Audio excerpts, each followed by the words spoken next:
Oke, kawan-kawan, bertemu di part 3 ya, malam yang indah untuk dilewati gitu. Ya, sungguh nikmat sekali malam ini karena habis dari pulang ada acara sama kawan-kawan gitu.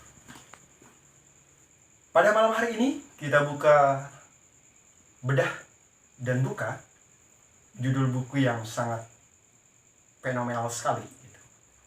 Ada bukunya Buya Hamka, yaitu Tasawuf Modern. Ini bestseller juga ya, jadi kayaknya menarik untuk kita kupas pada malam hari ini.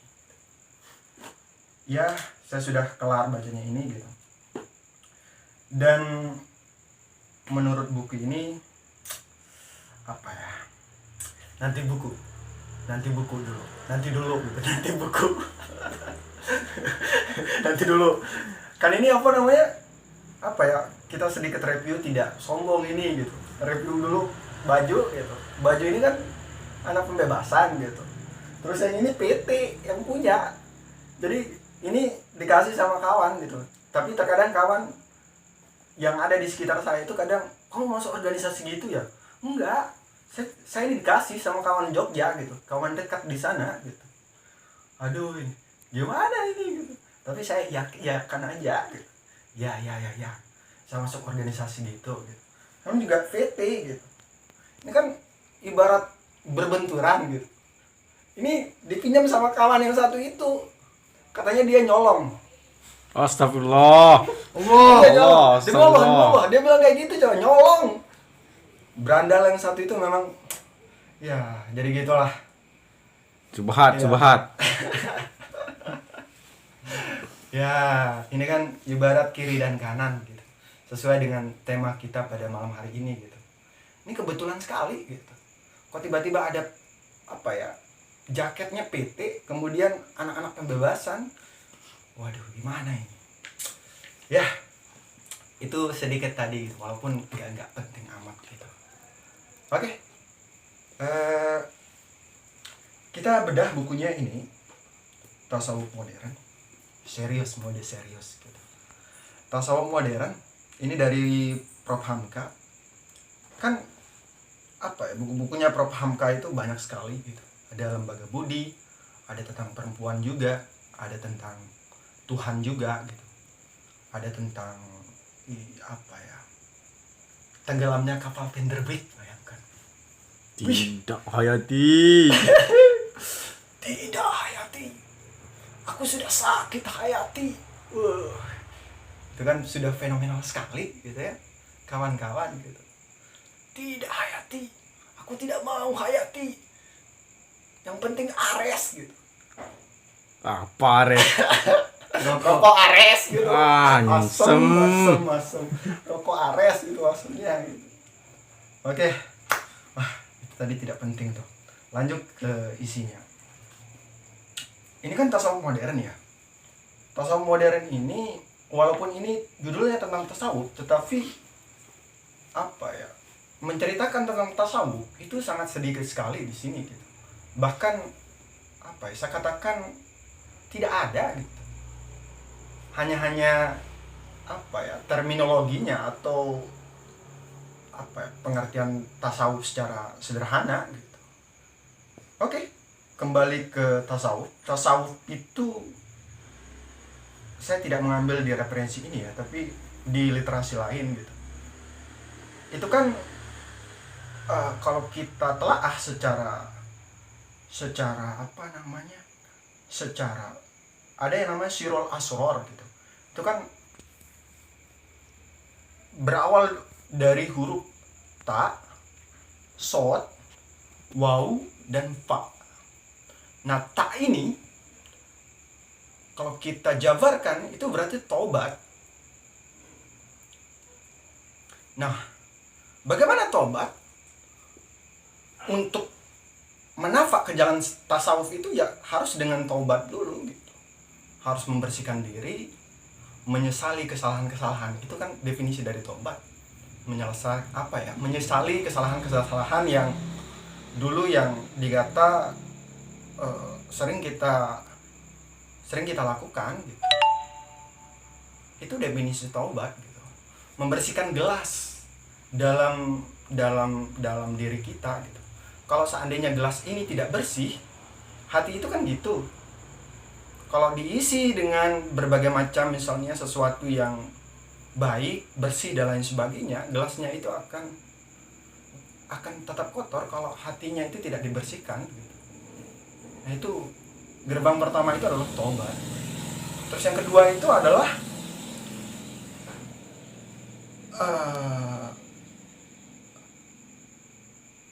tambahkan sedikit tadi tentang tobat, artinya menyesali kesalahan-kesalahan yang terdahulu yang dirasa tidak mau untuk keluar, tidak mau untuk berubah di sana gitu. Nah, terus yang kedua sot itu arti katanya itu sofa. Nah, syaratnya untuk suci dan tentram adalah bebas dari keterikatan dunia. Artinya adalah kita butuh dunia tapi tidak terikat sama dunia untuk menanjak jalan tasawuf itu. Ini kan banyak yang menafikan dunia tapi wah, saya tidak butuh dunia lah, saya tidak butuh dunia. Kita butuh dunia kawan-kawan tapi tidak terikat sama dunia. Tidak terikat sepenuhnya sama dunia gitu. Terus yang ketiga, sofa itu artinya tadi suci, tentram dan bahagia gitu. Terus yang ketiga ini adalah wow atau walaya. Walaya ini artinya apa nih tadi? Kewalian.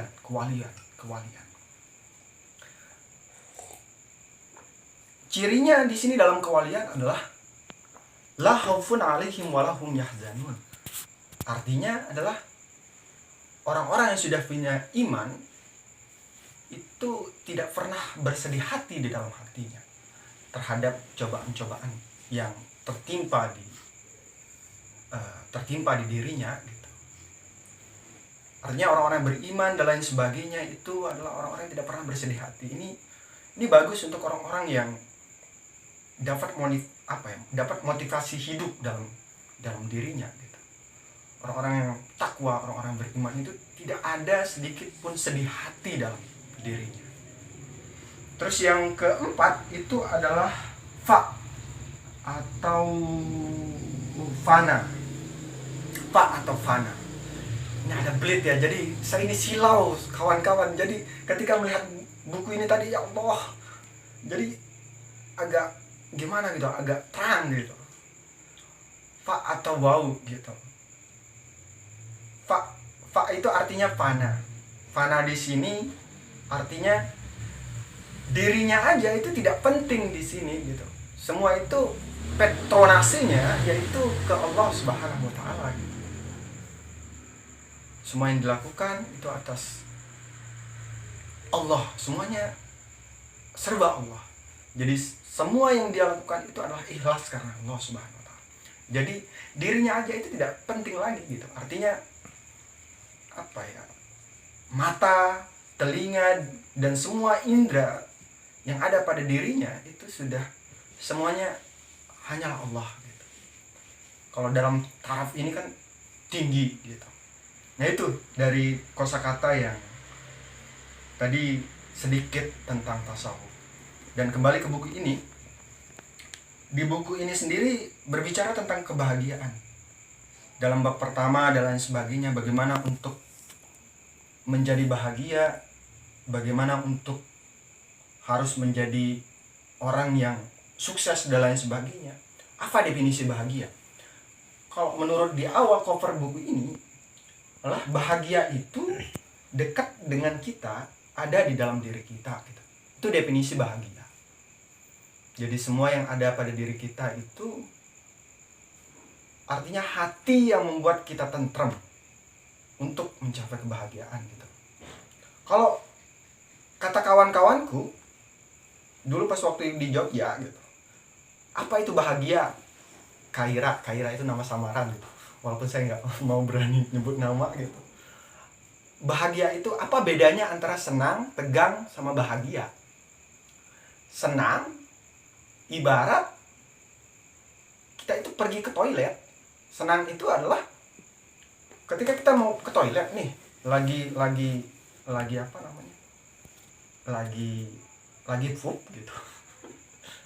Nah, senang itu adalah ketika kita tidak memikirkan bahwa warna poop kita itu seperti apa dan lain sebagainya.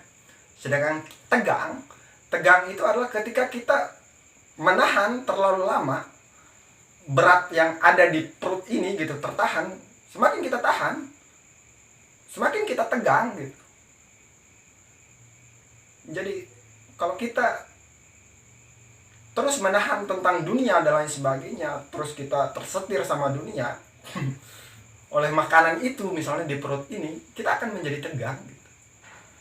Terus yang terakhir itu adalah ketika kita melepaskan sesuatu itu, kita akan menjadi tenang gitu. Itu tadi ada filosofi jancuk itu sontoloyo gitu dari kawan gitu. Tetapi terkadang kalau dipikir ternyata sedikit relevan gitu. Ini kalau kawan-kawan punya versi tersendiri tentang kebahagiaan ya monggo gitu.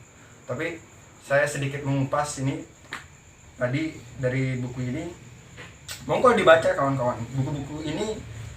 Buku-buku dan semua buku-bukunya tentang Buaya Hamka itu kental sekali dengan keislamannya. Di part yang lalu kan saya berbicara tentang Buaya Hamka. Buaya Hamka kan sosok yang sederhana dan revolusioner sekali. Nah, sekarang saya bedah bukunya Hamka. Ya, apalagi ya?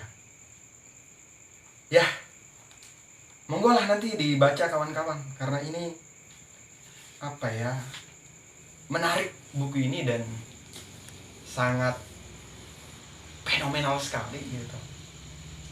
Bahkan cukup untuk gambaran secara basic tentang misalnya di buku ini tentang bahagia menurut Tolstoy, tentang bahagia menurut pakar-pakar yang tidak hanya ada di timur saja gitu, tetapi di barat gitu. Ya menarik memang kalau dibaca gitu. Nanti kalau kawan punya interpretasi yang bagus terhadap buku ini ya monggo nanti di komen, kita diskusi gitu, ngobrol, bahkan kalau mau gitu di tempat ini ya Jun ya gitu, kita ngopi gitu. Aduh saya sebut namanya itu loh, kelupaan kawanku gitu. Gary. Hah? Gary. Ya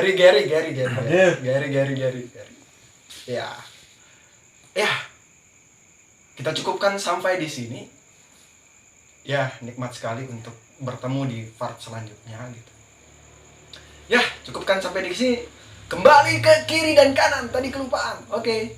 Sampai jumpa kawan-kawan.